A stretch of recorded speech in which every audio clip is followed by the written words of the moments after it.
All right, I have to admit something to you.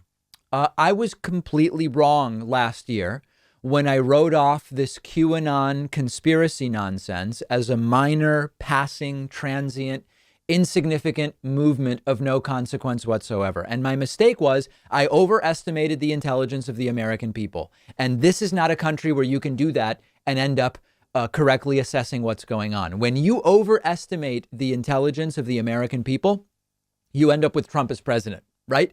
You say, even Republicans are never going to make this guy their nominee. Oh, but they did. Well, even Americans are not going to allow this guy to become president. Like, enough people will come out to vote to, oh, he's the president.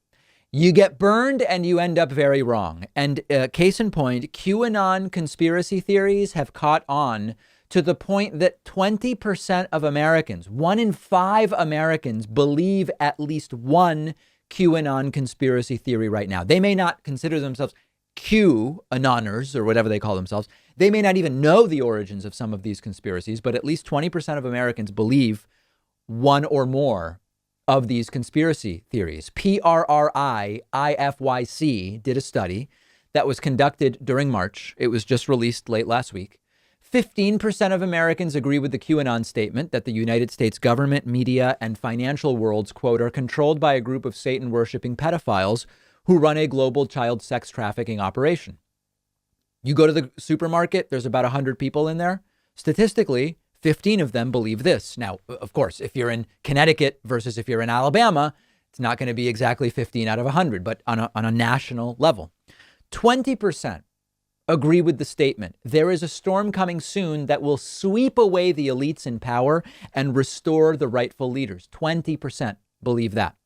15% of Americans agree that, quote, because things have gotten so far off track, true American patriots may have to resort to violence in order to save our country. And this relates to what I said earlier about the right is increasingly vocal and willing to just straight up call for violence and say violence, guns, etc. may or will be needed. This means that in total, if you talk to 5 random people on the street, 1 likely believes some of these ideas. Now, it's very regionalized. If you do it in New York and Massachusetts, it's not going to be 1 out of 5. If you go to Georgia and South Carolina, it's going to be more than 1 out of 5. But on average, around the United States, 1 in 5 people believes at least one of these. I don't even want to call them theories. Not surprising findings are that those who trust far-right news outlets like OAN and Newsmax are more likely to believe this stuff. White evangelicals are more likely to believe this stuff, and Hispanic Protestants are more likely to believe this stuff than Americans in general. Now, the Hispanic Protestants one is scary. You guys may remember that right around the election, I did a full season. I think it was 13 episodes, 12, 13 episodes of a show like mine, but in Spanish. And it was American politics, but in Spanish for Spanish speaking American residents. And the amount of conspiracy stuff that I got was stunning. And even in some groups I'm in, WhatsApp groups and others, Spanish speaking groups, there's a lot of this stuff shared, disproportionately high. If you're wondering, how did we get to this point where 20% of Americans believe at least one of these conspiracies? It was a long process. Decades of the Republican war on education. You had this anti-intellectual movement in the United States with multiple, I guess we would call them fronts or battle lines. You had attacking education and teachers as being liberal indoctrination, attacking college as being liberal indoctrination, underfunding public education at the state level. That's one front. Starting to attack the credibility of scientists and other experts. We saw this with climate science. That's a big, big deal. Same movement that said, during the, must have been 70s, smoking's not actually bad for you. This type of thing, right? Just creating a narrative that's anti-science, promoting the idea of the wisdom of the masses so that when something is popular, they can point to it and say, this many people wouldn't be wrong. And then, of course, the huge infrastructure of right-wing political news media. And I've talked about this for so long. They blur the lines between opinion and news. They always have a counter narrative. They place what should be nonsense conspiracies relegated to some website. They place at the equivalent level on debates on Fox News and Newsmax and OAN and talk radio. And this has been the package that we've seen as the Republican Party has gone from starting to get a little bit racist during the civil rights era to Reagan and starting to be anti-lazy welfare people, and then Gingrich in the early 90s further radicalizing them and getting away from policy and starting to get towards personal attacks. George W. Bush, the kind of dim-witted dude who was starting to go in the direction of making the Republican Party really a party of cultural values rather than policy. Obama comes in and the racism coalesces, and then we get Trump and we get Trumpian insanity and what we get now. So that's like 45 years. Understand that. The great sci-fi writer Isaac Asimov said, quote, "There is a cult of ignorance in the United States, and there has always been.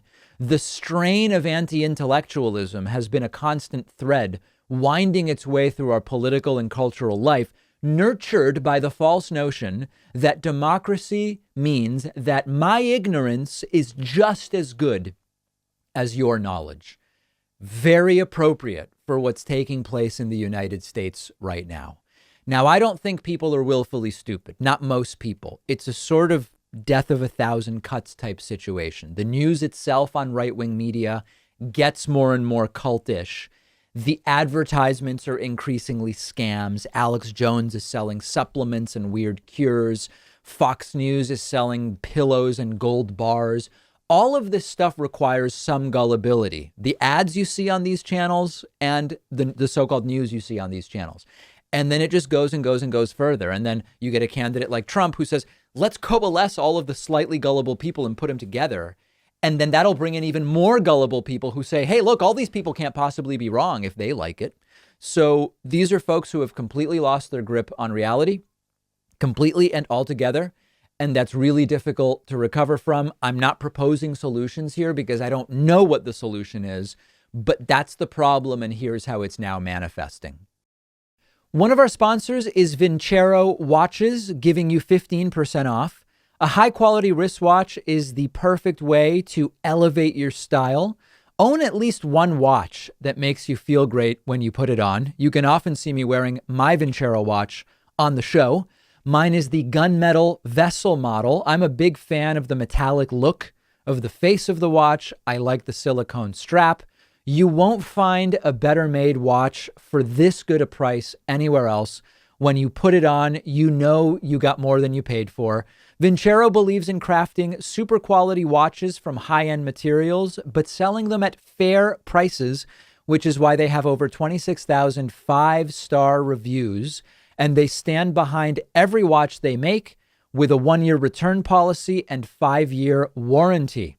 They'll give you 15% off everything in their store and free shipping at davidpakman.com/watch. Use the coupon code Pakman